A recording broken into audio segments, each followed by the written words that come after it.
Avant de commencer l'installation, il est recommandé de lire les instructions en intégralité afin de comprendre la procédure générale et les options disponibles. Les versions en couleur des instructions d'installation peuvent être téléchargées sur notre site internet galbreaker.com. Vérifiez le contenu de votre Agridor par rapport à la liste des pièces en page 3. Assurez-vous que la toile de l'écran n'entre pas en contact avec des objets pointus ou coupants. À l'aide du modèle jaune, percez les trous M8 pour les deux supports supérieurs. Le chevauchement maximum recommandé pour la fixation des poteaux extrémité motrice est de 150 mm. Pour la fixation de poteaux l'extrémité libre, 100 mm. Et pour la fixation du linteau, 175 mm. Il est essentiel que les supports supérieurs soient à niveau et droits. Boulonnez le montage au bâtiment avec les fixations M8 fournies. Faites glisser le collier d'entraînement sur la roue de la chaîne attachée au support d'entraînement. L'orientation du support d'entraînement correspond à la spécification indiquée lorsque vous avez commandé votre porte. Si vous avez besoin de couper votre porte, mesurez la distance entre les trous de support et coupez le tube supérieur à 15 mm de moins que cette mesure. Coupez la toile à 50 mm de moins que cette mesure. Poussez l'insert du guide de cannelure au-dessus de l'extrémité de la cannelure dans le tube pour protéger la toile au moment de ce montage. Faites glisser l'insert en nylon, que vous trouverez dans les barres de renfort, dans les poches du tissu et coupez à la taille. Insérez le tissu dans le tube supérieur et les barres de renfort. Quand le tissu est inséré, retirez le guide de cannelure.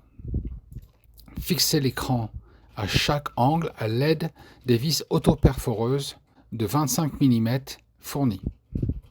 Assurez-vous que les capuchons de protection des barres de renfort sont fixés au même moment. Pour éviter d'endommager les capuchons, ne serrez pas trop les vis. Il est important de tendre le tissu avant de fixer pour retirer les plis. Ne fixez pas encore le tissu au tube supérieur pour le moment.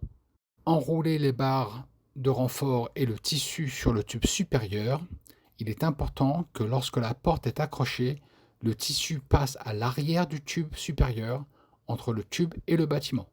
Attachez l'ensemble avec une corde.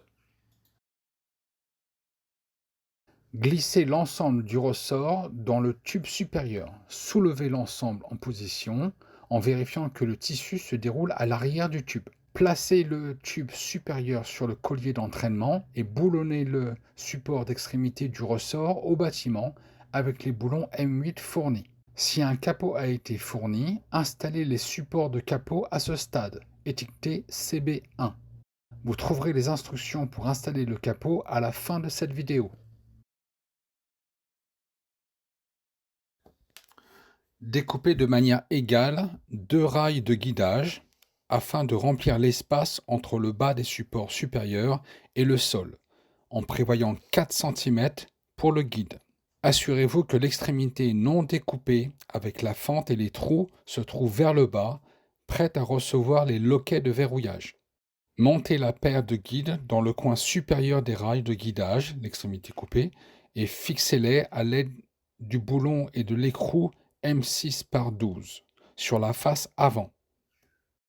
Les rails de guidage doivent être positionnés afin que le rail de guidage de l'extrémité libre doit être aligné au support mural et que le rail de guidage de l'extrémité motrice soit décalé de 50 mm du support d'entraînement.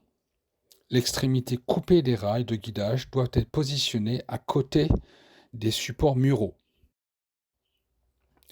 Fixez les rails de guidage au bâtiment comme indiqué à l'aide des fixations M8 en utilisant les trous pré-perforés distants de 100 cm entre l'axe. Passez les vis supérieures de crochet à travers la plaque d'arrêt de verrouillage de crochet, fixée sur l'intérieur du rail de guide pour empêcher le crochet de glisser vers le haut des fentes perforées. Boulonnez les crochets de verrouillage aux fentes perforées à la base des rails du guide à l'aide des vis de réglage M8 par 20 et des contre-écrous fournis. Installez les capuchons sur le haut des cliquets de verrouillage.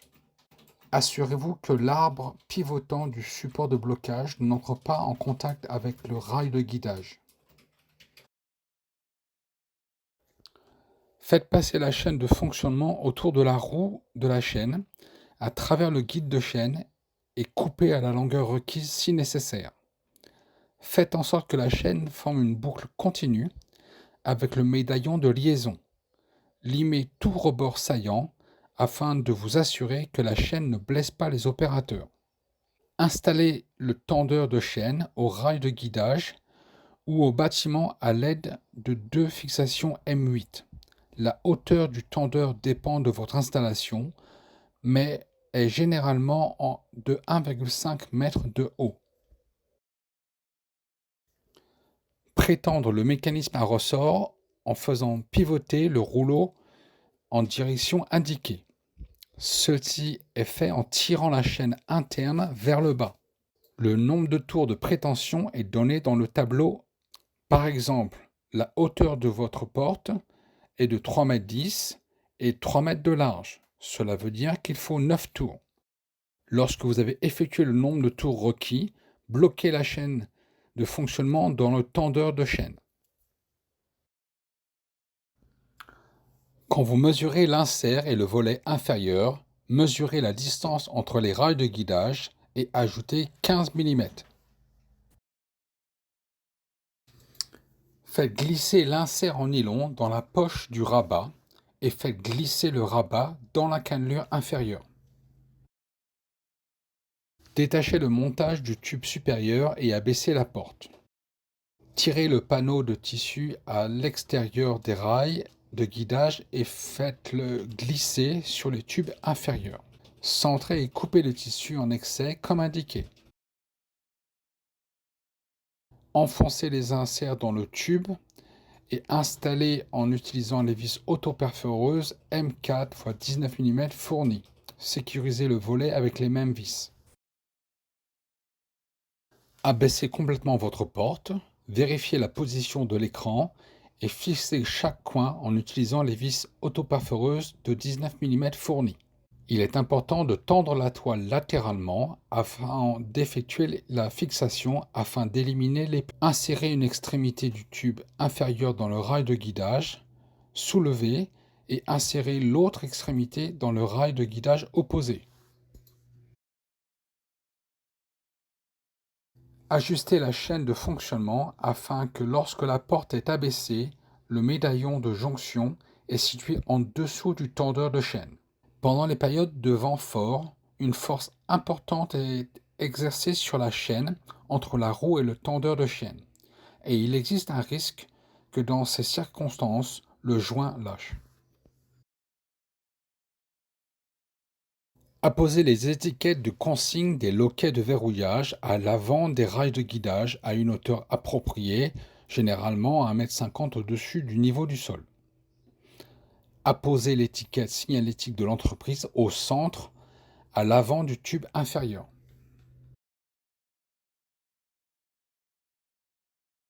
Si le cliquet de verrouillage est activé, désactivez-le en appuyant sur le levier de débrayage. Tirez sur la chaîne de fonctionnement pour ouvrir et fermer votre porte. Insérez les 2 chaînes dans le tendeur de chaîne pour maintenir la porte à niveau souhaité.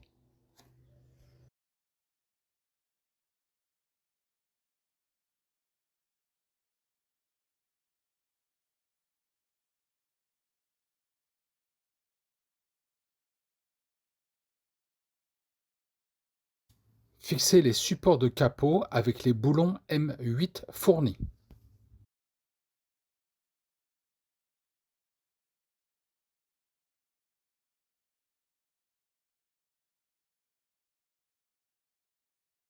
Mesurez la longueur à couvrir. Assurez-vous que la mesure est prise depuis l'extérieur des supports et calculez le chevauchement nécessaire. En utilisant des sections de capot de 1,75 m avec un chevauchement minimum de 265 mm par jointure. Les sections n'ont pas besoin d'être coupées à longueur. Certaines sections peuvent être chevauchées jusqu'à 600 mm. Marquez le chevauchement sur deux faces de la section pour aligner correctement. Fixez 6 rivets par section en les marquant à 10 mm de la fin et du centre du chevauchement. Assurez-vous que les rivets sont positionnés comme indiqué. Pour ne pas abîmer le capot, il est recommandé d'utiliser une rifteuse électrique ou à air compressé. Vous pouvez louer ces outils dans un magasin local. Commencez par les coins pour que le capot reste aligné et en position.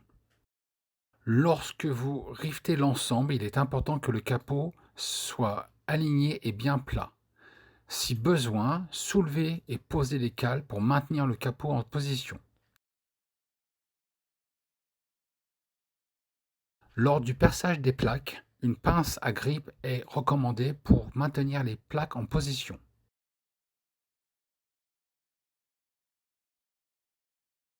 Si vous posez le capot contre un mur, les rivets peuvent être inversés pour assurer d'être plat lors de l'installation. Vérifiez à nouveau la mesure avant de rifter la dernière section. Une fois le capot assemblé, soulevez-le en position. Si vous utilisez un élévateur, mettez le capot sur la face avant. Cela évitera toute déformation du capot avant installation. Quand le capot est à hauteur, roulez le capot sur les supports et fixez-les avec les vis autoperceuses M5,5 par 19. Ne pétez pas les vis à moins de 25 mm du bord pour ne pas toucher les boulons de fixation des plaques de support. Pour des raisons de sécurité, ne montez pas le capot par grand vent. Il y a un grand nombre de pièces détachées disponibles sur notre site internet ou commandées chez votre revendeur local. Merci d'avoir choisi Galbreaker. Nous sommes heureux de vous offrir une garantie de 10 ans. Vous trouverez tous les détails sur notre site internet galbreaker.com.